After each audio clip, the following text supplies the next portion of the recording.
In this video, I'll create an awesome typography animation. Hope you like the video. Enjoy! Here we are in After Effects. Let's start by creating a new composition. I'm going to name it Render, 1920 by 1080, 30 frames per second. Click OK. Then go ahead and grab your type tool and type out your text. I'm going to type Creative, all in capitals. Make sure to align the text in the middle.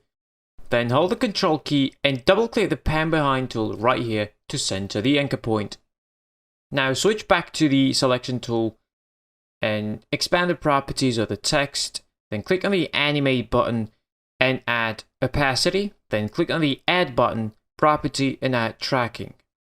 After that, bring the opacity all the way to 0 and set tracking amount to 60. Then open the Range Selector 1. Make sure you are at the beginning of your composition. Create a keyframe for start at 0%. Go 1 second forward and set the value to 100%. Then select both keyframes, right click, Keyframe Assistant, easy use, or you can press F9 as a shortcut. Then go ahead and open the graph editor here, select this point and drag the handle to the left. Let's do a quick preview. And that's what we have at the moment. So let's get the text scaling animation.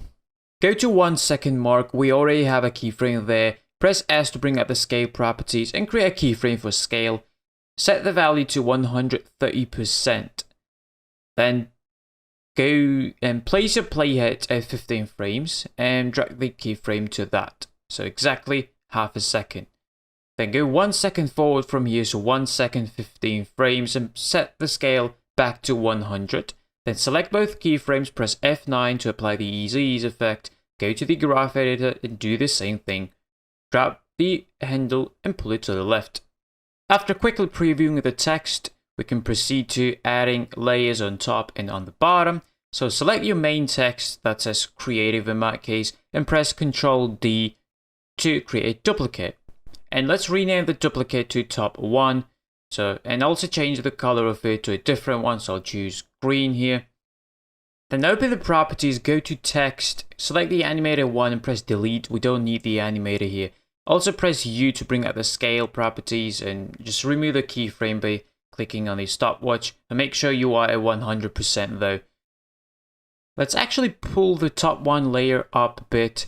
Then go to the character tab and switch it to stroke by clicking on this arrow here. That'll switch out the fill and bring out the stroke. You can adjust the stroke width here. I'll set mine to 4 pixels. You can set yours to whatever you want. You can further adjust the position of your top 1 text. Once you find the right position, keep it selected, select the rectangle tool and create a mask like that. Just kind of cutting the bottom part of the text. And press F to bring out the mask feather and set it to 30%. So, because as you can see now, the cut is not rough and it's actually smooth. And you can further adjust it by selecting the mask or the layer and using your arrow keys.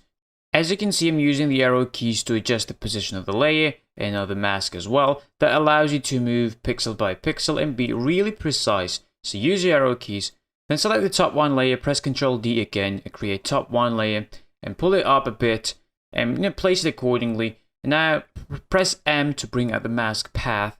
Select the mask here, and again using your arrow keys you can pull out the mask and adjust the position as you like.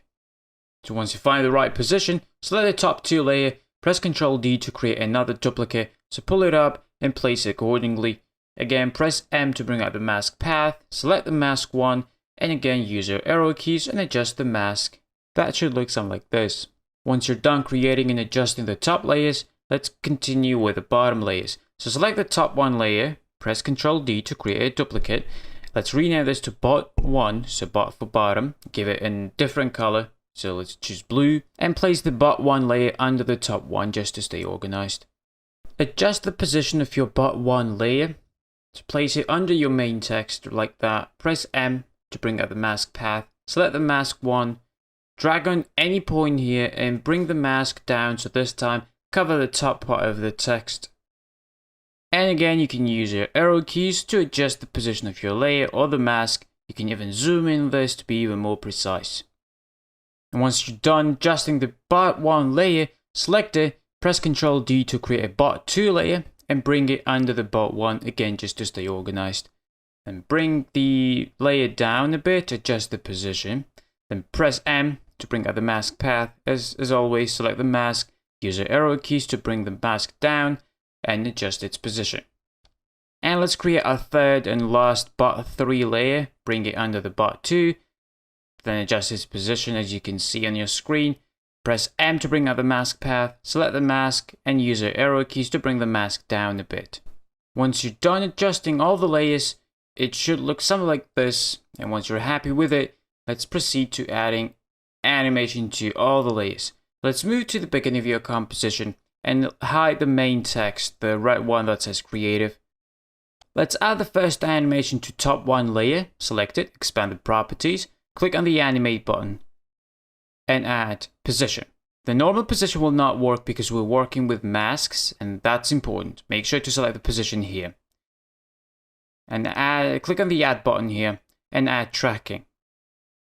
Create a keyframe for position and play around with a Y value to drag it up until you no longer see the text, so it's completely covered.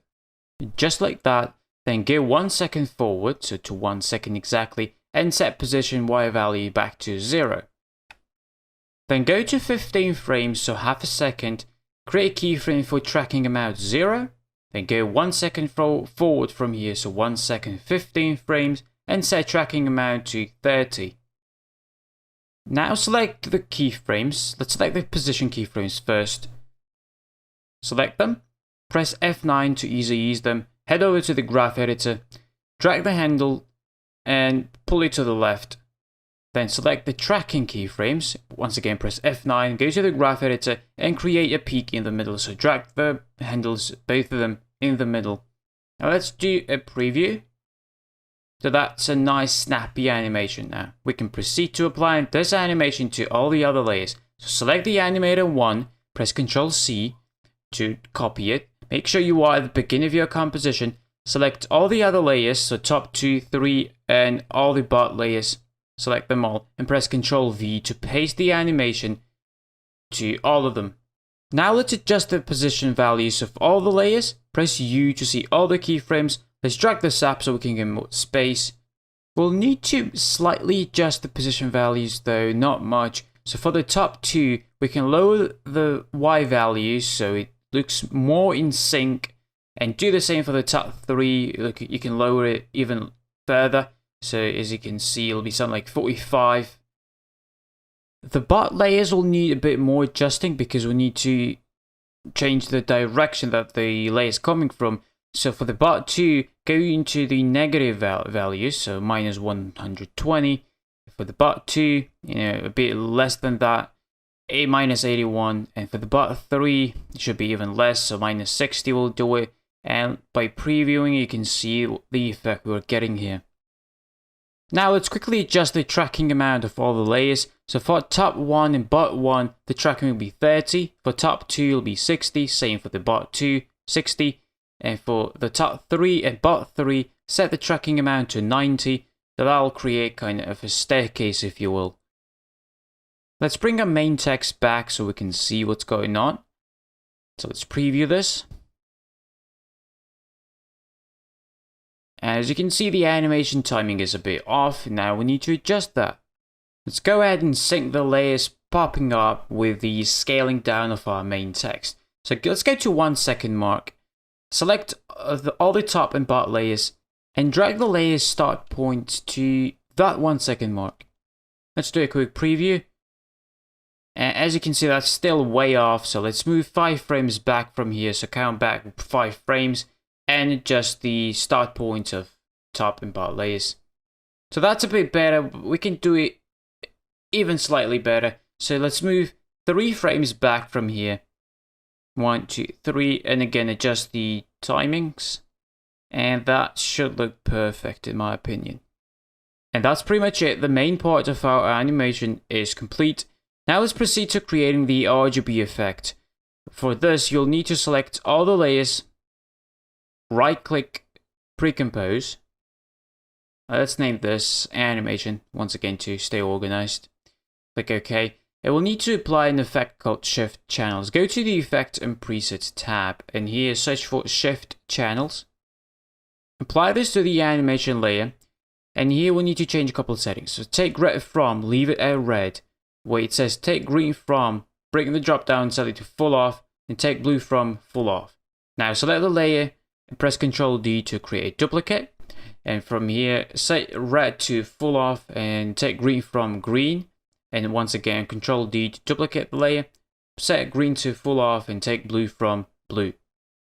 Now select all the layers and set the mode to screen. If you don't see the mode tabs, press F4 until you see that. Bring the drop down and select screen. As you can see, our color is back to white. That's because we need to offset the layers by 1 frame. So let's zoom in on this and offset each layer by 1 frame. So can create a small staircase. Let's go ahead and preview what we have. And as you can see, we're having an RGB effect that looks really cool. And one final technique I want to share with you is a very useful one. So if you go back to the animation comp, you have all the layers here, and say you want to change the text of all of them at once, and you would have to do that for every single one separately. So in order to avoid that, there's one simple trick. So if you select all the bottom and top layers like that, and go to the search bar here and type source, that'll bring out the text source of all the selected layers, and you'll find this little pick whip here that you can drag and drop onto the main text. And that will make other text layers correspond with the main one that you choose. So let me just demonstrate that. So drag each pick whip of every single layer, drop it to the main one, so the red creative in my case. To do that, that might take you some time, but trust me, it is worth it. So once you're done selecting the text, go ahead and change the main one to something that you like. So I'm typing hello now. As you can see, all the other layers have followed the suit and changed to hello. So that is really great and really handy if you want to create presets of this kind. And yeah, at this point, I'm going to thank you for watching and hope you enjoyed the tutorial, and see you in the next one.